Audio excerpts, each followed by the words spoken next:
A hole that stretches through a sandbar, you will see a breaking wave break right before a hole, and you will see that the wave will no longer break over the hole, but the wave will continue to break and spill around the edges of a hole. The water will remain flat over the hole, then the water will finally start to crest as the hole starts to rise at the lip. The main difference between a cut and a hole is the following.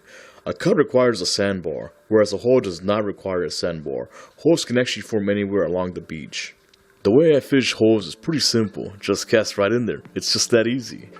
And one last thing is that these beach structures constantly change.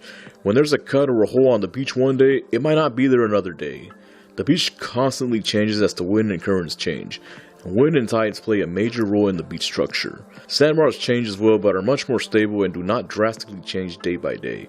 Major storms such as a tropical depression and a hurricane will change the sandbar at a greater rate though. Depending on the type of fishing that I'm doing, I like to cruise the beaches to find an ideal spot with as much structure as possible. This is the reason why few anglers are very successful when they are surf fishing. On your next trip, try to locate as many of these beachfront structures as possible.